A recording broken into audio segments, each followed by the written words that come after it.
to the Live Better Connected podcast. Now, this one is a third in our mini series, our mini election series, as we have an election coming up in 3 days' time now. And today, I'm very, very happy to be with John Arnold, who is a public affairs advisor with quite a long history in public affairs, John. Thank you very much. Thank you very much for inviting me on. I really am going to enjoy the opportunity, I think. Yeah, I've been involved in public affairs loosely and politics for 30 years now, so probably before you were born, Gareth. So I went to university and was involved in student politics as a sabbatical and then chair of Labour students in Scotland. I then worked for a member of the Shadow Cabinet for 2.5 years and then have been involved in basically public affairs ever since. So nearly 30 years, and the industry has changed pretty dramatically over that time. So if you think the time I sort of went into public affairs initially, computers were a new thing, believe it or not, let alone mobile phones, let alone Twitter, social media, and all the things we have these days. And the engagement with politicians was face to face or by letter in those days, whereas now emails, texts, YouTube, you name it, you've got so many methodologies of getting to politicians and for politicians to engage with the public and with companies and with interest groups, etc. So the landscape has changed dramatically over those 30 years. Some would say for the better, because there's more light shone onto what's going on, which is healthy for a thriving democracy. Others would say possibly for the negative in terms of social media and the views that are freely expressed on social media, which aren't always that healthy. And it's in some ways more accountable these days because, as you say, they can be, their lives are on Twitter and social media. The sort of town hall is not just in person. Absolutely. I mean, Gareth, you'll know from councillors to mayors to leaders of local authorities to MPs and to members of the different assemblies, the Scottish Parliament, the Welsh Assembly, the Northern Ireland Assembly, they are all available, or it feels like they're available 24/7. So it's a different role from the one it was 30 years ago. And the light that shone on what they're doing, to be fair to them, and it's a brave person who puts themselves forward for election, even sometimes when they don't think they're going to win, because you're standing out there on your own. You may have a party behind you, but it's a brave thing to do. So some of them going into politics, and some of those candidates now who are candidates during this election and will become MPs, it will change their life, and it'll change their life in ways they never, ever, ever imagined, both in terms of their free time, which will be pretty non-existent. So things like just going to the cinema that you and I enjoy on a Saturday night may not be available to them in the same way because they're invited to so many things, and there's an expectation, particularly with constituencies which are big, diverse, and have demands placed on the MP, that they attend these things. And in this election in particular, with the expectations that some are suggesting, we could have a lot of new MPs. So there's going to be far many new people in Parliament than previously. Yeah, what we've seen is the number of MPs standing down, predominantly Conservatives, but also some Labour and other party MPs standing down.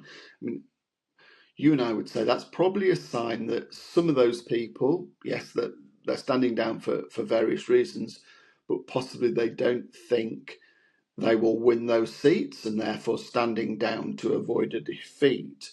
And that probably speaks to a changing of the government and a changing of the political environment moving forward from what we've known possibly for the last 14 years. So for a lot of new MPs, and there's going to be a lot of new Labour MPs, I think, if we're looking at the polls, we'll come on to that in a minute, but there's also going to be a lot of new Conservative MPs and a new MPs from other parties, whether it's Lib Dem, whether it's Reform, etc. So it's going to be a very, very different Westminster and House of Commons than the one we've known previously. And I think that's a key part of what we're trying to learn from you today is how do we transition that? But equally also, your background, I think we'd like to go quickly into that as well, is you've got quite an infrastructure background. You've advised companies such as BT, I think Virgin Media, House Builders Association. So you've got a strong background in infrastructure. I know, looking at me, you wouldn't think I was that old, but over the years, I've advised a number of companies. And I think if we look at that area of policy, and let's assume it is a Labour government, I think after England's recent travails, we won't take anything for granted, but the polls haven't really moved that much for probably near 18 months, 2 years. So let's assume it is a Labour government. They've been quite clear about an industrial strategy, a national wealth fund, and their plans to focus on infrastructure development, planning, and to give clear, whether it's a 10-year plan in terms of infrastructure, to give long-term plans so that the private sector can invest for the long term. And that, I think to be fair, we've had lots of changes of policy. I think let's be kind, say changes of policy, which don't allow businesses across sectors to plan in the way that they would like to do. Because if you're investing on a big capital intensive infrastructure project, you need to know the rules aren't going to be changed halfway through building or just as you finish completion. And that has impact on if you're borrowing money, the cost of capital, all those different things. I think looking at the Labour Party or what they've said in terms of policy documents, they've talked about a 10-year strategy, which I think everyone in business welcomes.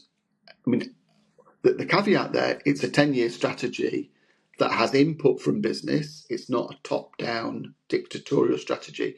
It's built with business inputting constructively. And business value certainty. So the long-term plan is clearly something that is important. It's absolutely fundamental, and it fits into things like the industrial strategy as well. They go hand in hand, and a skills strategy and a startup strategy, task force as it is, with Jim O'Neill. All those things fit together because, let's talk about planning initially then. If you're a house builder, if you're a company going to build a factory, a site for development, etc., you want to know the certainty of what you're facing in terms of planning. And historically, the time it's taken to get planning permissions and to go through the processes, it is sometimes it's not worth the while. The cost of capital changes, all those sorts of things. A private sector company has to have very, very deep pockets to get a project to planning agreement before they start actually either putting bricks down or developing a site. And that's key, I think, moving forward. But the key is, well, just to quickly touch on that planning, because I think we've had some words from Rachel Reeves, who has said this is a once in a generation opportunity to overhaul the planning system. We've had words of pledges for 300 planning officers. The question I might come to is whether that's enough. But we have had some big, Chief Executive of BT, Alison Kirby, has said that planning laws are holding back Britain's progress to connectivity. Today, the Eli Lilly chief executive has said planning in this country is deterring investment. And it's certainly from the industry that I represent, the investment environment is something we think is very important to ensure that, as you say, this investment can go into building out not only today's networks, but tomorrow's networks as well. So what is Labour's view on this, do you think?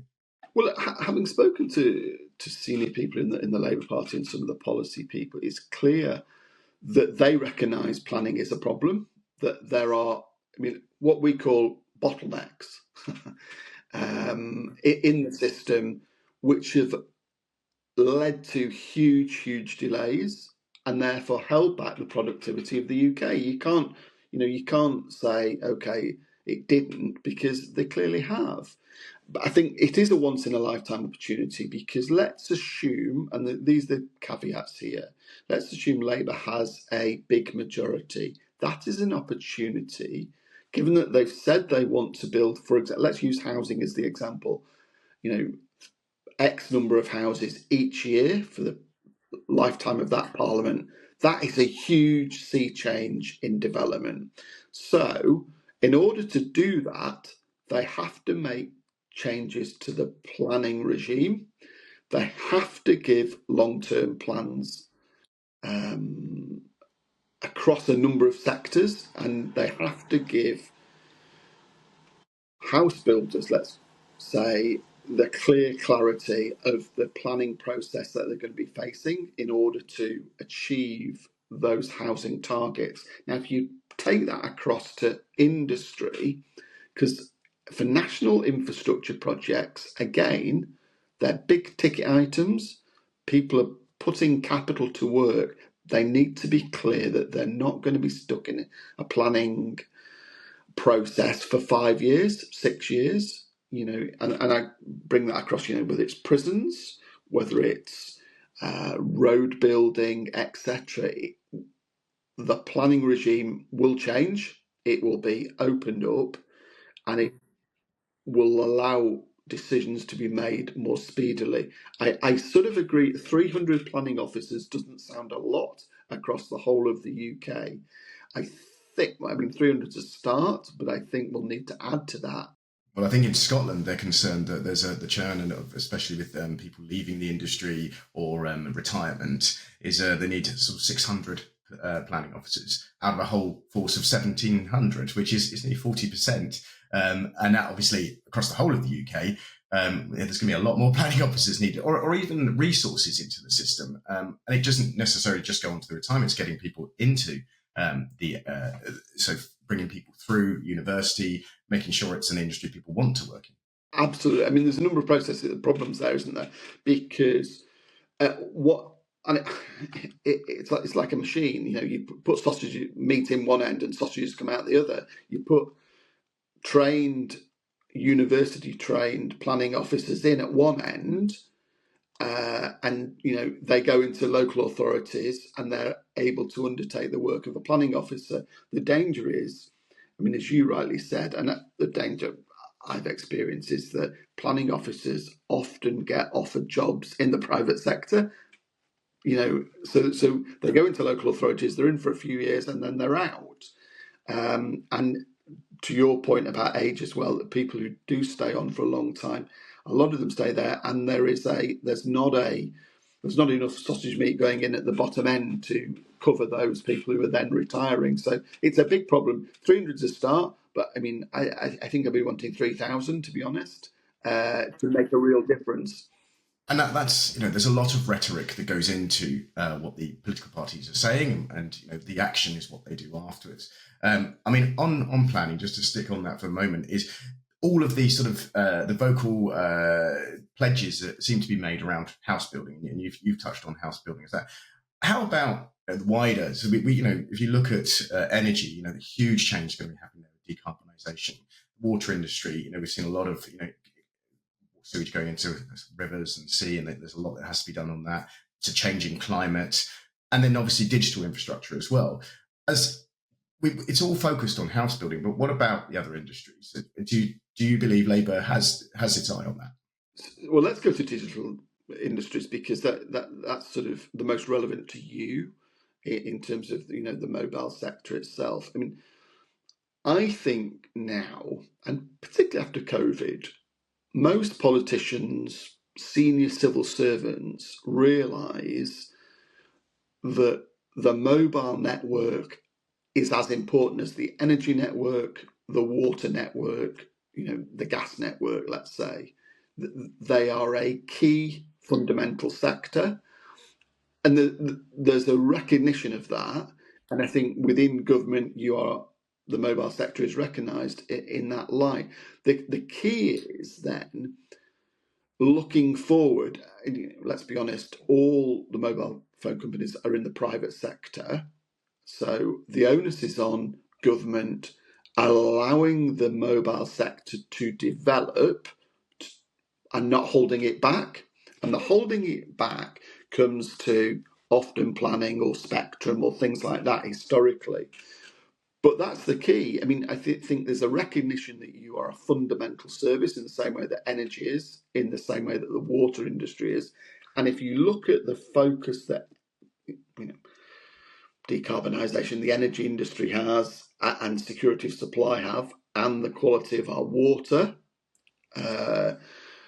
has at the moment, possibly you don't get as much coverage, because the industry has done fantastically well to deliver a first-class service and improved, whether it's coverage, whether it's the service being on 24/7. It doesn't drop out. You don't have, touch wood here, clearly, you don't have massive outages. And so, from a private sector point, you've done very well. But when it comes to, I think the industry can push at an open door to get the planning things that you want over the next 5 years to make sure that the coverage improvements, whether it's 5G plus or, all those things that from a private sector point of view, you want to invest in to deliver increased services for your customers and the UK population, you can do. And I mean, you mentioned the importance of digital connectivity. We've got Glastonbury on at the moment, and it always intrigues me that, if we go to Glastonbury, it's in the middle of nowhere. People don't expect necessarily running water or electricity to be there, but they do expect to have a mobile signal. So it's that expectations and importance. But you mentioned sort of, if they're going to do something about planning, whoever gets in on the 4th, 5th of July, I think we will find out. But is there a timing element here? This is not an easy policy area to look. There are the famous NIMBYs, or bananas is a new one I've heard of called, not in my backyard, build anything anywhere at all. But you've got potentially a large majority coming, new government. Is there a timing opportunity to be doing that early? Because that will inevitably be harder later on. Yeah, I think any sensible political person would say the best time to do difficult things is early on. And the reason I sort of talked about housing initially is if you have a target of 300,000 new houses per year, you've got to do that very quickly because houses take a while to build. And so going back to planning, I see planning being at the forefront of planning changes. House building being at the forefront of planning changes, and that whether it's long-term infrastructure, whether it's the planning changes that you would need coming in behind that, if I'm honest. Because if you don't change housing and you don't build more houses, then house prices will go up. Young people getting on the housing ladder won't happen, and it'll be more expensive to rent. All those factors are huge electoral factors. Now, you could say to me, yes, John, but if they went to Glastonbury and they didn't have their mobile phone signal, that may become an electoral issue. Yes, it would. It absolutely would. Happy to say it's got very good coverage at Glastonbury. Yeah, it's got fantastic coverage. And, all big events, you put up boosters across the industry very effectively. You're very experienced. And your demand management processes are basically second to none. And why don't you hear loads of complaints about it? Because you're very good at it. But to keep the industry moving forward and not just to sit on your laurels, not that you ever would, but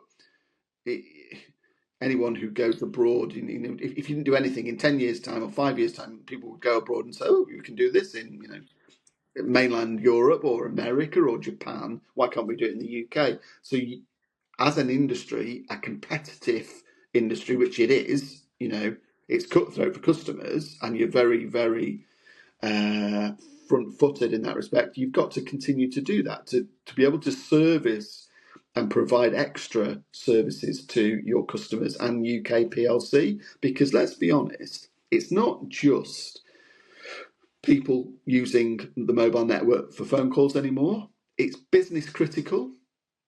People working from home, which post-COVID was a huge development, and has changed a little bit. Some people are coming back to the office, but a lot of people aren't. Or if they are, they're coming back for 2-3 days. It's not 5-day weeks like it used to be. So that the demand for using the mobile network effectively on trains, at home, it is absolutely huge. And what's it being used for? It's being used on various, I'll try and cover them all, Teams, Google Meets, Zoom, etc., which they demand broadband width, don't they? It really does. It takes time. And as a public affairs official, you mentioned that it does a lot of this in the background. People aren't necessarily complaining because it's working, let's say, but equally getting that into the psyche of politicians, making sure they're aware of it and aware of the issues.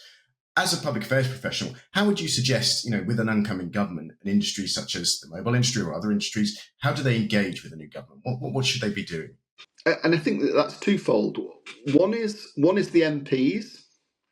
And what we've got to remember, you'll have a new government. Let's assume it's a Labour government. There'll be X number of new ministers and new ministerial positions, but there'll be a huge chunk of new backbench MPs, and you've got to get them on your side as well. So it's what the industry is doing for their constituency. What the coverage is in X constituency, what the support to the businesses in that constituency are, and then what do you need? What planning developments, what changes do you need through the local authority in that constituency to make it better? Whether it's supporting a new business park, etc. All those things. That you're expert at, but I would target those new MPs so they are supporters of the UK mobile phone industry, and that's fundamental, and get them on side. And then secondly, you go to ministers, special advisors. And so we're looking, let's assume that the new cabinet is appointed on Friday and they have a new cabinet meeting on Saturday, and then new ministers rolling into next week, Monday the 8th. And then a King's speech on the 17th or potentially on the 18th of July. All those things, you're an experienced industry, but your letters of congratulation will go to the ministers, and a request for meetings to discuss what you actually want to discuss with them in terms of policy development, whether it's planning, whether it's support for the industry, etc.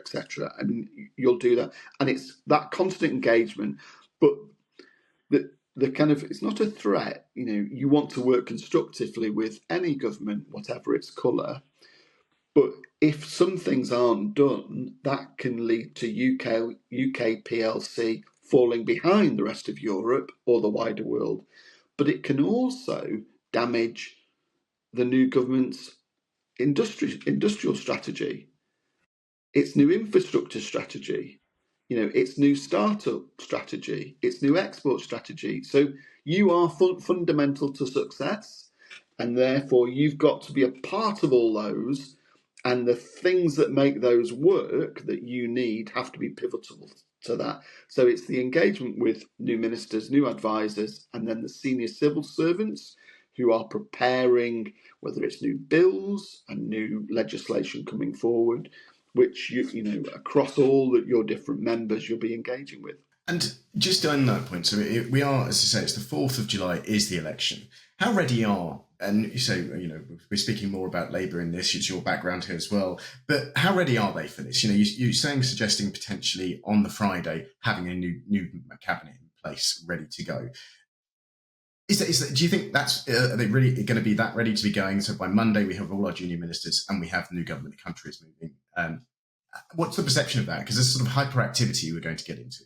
Yeah, so I think if we look at a little bit 1997, so when Tony Blair came in, between him winning on the day and then the new government was appointed over the weekend, and then there were quite a lot of announcements, whether it's independence for the Bank of England, etc., etc. That's what I see happening this time. It will be similar to that. You ask whether the new Labour government, as it would be, is prepared for office. I would say they'll have and they do. They have 100-day grid with what they're going to be saying each day from sort of day one. And if you think of day one is on that Friday, Rishi Sunak comes out of number 10 and says, clearly the voters have gone against me, and I wish my successor well, and off he goes. And then Starmer comes in, 11:30, 12, and then the cabinet starts to be announced during the day, and probably by the end of the day, the full cabinet, and then ministers over the weekend into Monday. But then you'll see announcements, for example, like dates for the National Wealth Commission meeting, dates for the Industrial Strategy Committee meeting. So lots of engagement with business, so that that'll be essentially the plan, with a view, I think, with Parliament running to, let's say, the 1st of August, and then giving them 4 weeks off. So having an extra week in which, let's assume the King's speech is the 17th or the 18th, and there's a debate after that. Then they'll do more announcements, and some of those bills, which are possibly retreads from the previous Parliament and government, whether it's the football regulator and things like that, will be brought back. So do second reading, etc., and then go off for the summer. But are they ready? They've done a lot of work, and I think the experience of someone like Sue Gray, who's Starmer's chief of staff, who probably more than the politics of the Labour Party knows the politics of government. She understands where the levers of power are. So whether that's in the Treasury, in the Cabinet Office, and in the number 10 machine itself, she will know and be advising Starmer, and they'll be looking at things like who their special advisors are going to be, who their new Lords appointments are going to be, because the Conservatives currently have a big majority in the Lords. So Labour, to catch up to that, it'd take a good while to do that, but will appoint a significant number of Lords, and those will be some Labour MPs who've stood down, and the obvious being people like Harriet Harman, Kevin Brennan, etc., that they'll be going into the Lords, I would presume, no guarantee. And then there'll be new peers appointed as well. So I think they've done quite a lot of work. And when I say that, why do I say that? So after Christmas, I know Christmas was a long time ago, the Labour front bench had what's called access talks, which is where the opposition meet the government permanent secretaries in the department that they are shadowing, and there is discussion about what the key issues in the manifesto are and ideas for how you would want those to be implemented. And since the election has been called, there have been, I think, at least one for each department shadow ministerial meeting with the perm sec to say, this is what we're thinking of doing. And I know behind the scenes, in lots of different departments, they are going through the Labour Party manifesto, as they do with the Conservative one as well. Don't get me wrong, it's balanced. And looking at how would we implement this, or what are the potential solutions we could offer to a new Secretary of State or new ministers for them to choose which way we could implement this. And when I say that, it's not just, we could do it like this. There's a lot of work goes into that. So they red team different ideas. And that, as you know, means they look at an idea and they stress test it. How would we do this financially? How would we do this operationally? What are the other factors that come into play? Is it competition? Is it blowback from different interest groups and things that are likely to have an impact? and how that would work. So therefore, when you're offering 2, 3, 4 solutions, you offer, this is how we would do it. These are the pros, these are the cons of doing it. Now, if you look at the Labour shadow ministers, a lot are very inexperienced in terms of government. So, and you look at the Labour manifesto, it's pretty thin on detail. I mean, there's policies there. Don't get me wrong; it's not a criticism, but it's thin on the implementation detail. And I think that's where Labour will lean on the civil servants to say, okay, this is what we want to do. This is the outcome we want. How do we do it, and in what timescale? And it's fascinating to hear. It's not just preparation from the political parties. Obviously, there's a huge amount of preparation going on from the civil service type thing.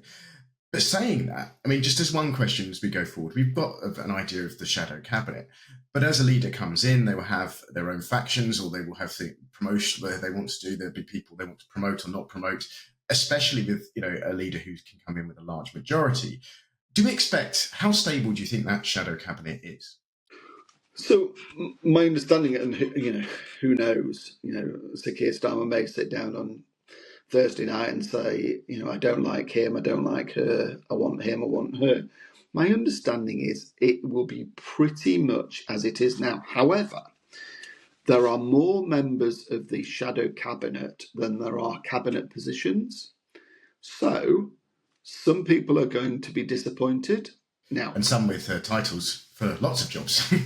Yes, yeah. And so when it comes to the top jobs, and I'm referring to Chancellor, Foreign Secretary, Home Secretary, I don't think there'll be any changes. But down the tree, you may find that one or two who thought they were going to do jobs aren't for various reasons, or that others are manoeuvre.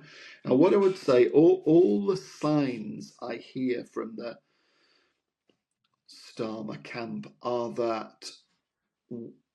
that cabinet and those ministers could be appointed for a long time. He doesn't like reshuffles, and a bit like David Cameron, who didn't like reshuffles, they could be in there for longer than people often perceive. You go back to Tony Blair's time, he did quite a few reshuffles, which didn't always prove problematic. I mean, there were often different political issues swirling around, but they weren't easy, because you immediately, if you are saying someone, you've done really well, but I don't want you to serve as my Secretary of State for X anymore, and it's nothing to do with you. They think it is, they take it personally because it's human nature, and they go off onto the back benches, and they're not often very supportive moving forward. So you create enemies when you don't have to. Whereas if you say, okay, the two backbenchers who are looking, all think there should be ministers, if you can say to them there's going to be a reshuffle coming up, but that reshuffle keeps getting put back and back and back, you keep them in line in terms of voting for what you want, because you give them that carrot of a future ministerial job if they behave themselves. So I sort of sense that the people so he may be slightly more brave initially, because those are the cabinet and the ministers who go on to make the first Starmer government for quite a long time, probably longer than people anticipate. And I suppose the last question for today is, and I think we all know where you might answer this one, but how do we think it's going to? What do we think the result is?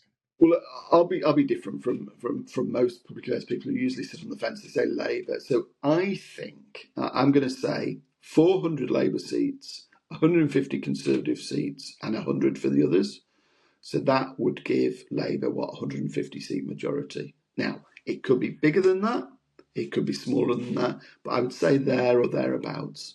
I think if you look at some of the MRP polls, which suggests Labour are going to get 500 odd seats and the Conservatives, 60 or 70.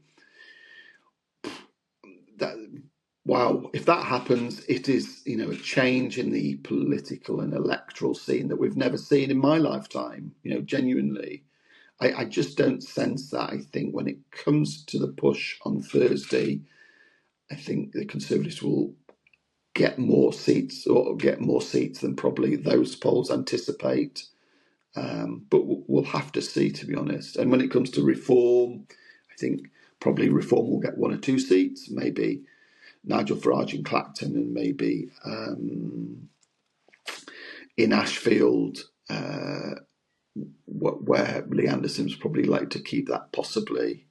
And I think in Scotland, maybe up to 30 seats, which really significantly impacts the Labour majority in terms of increasing it. Because if you think last time in 2019, Labour got 1 seat in Scotland, if you were to get, let's say they got 30, that would be a huge difference.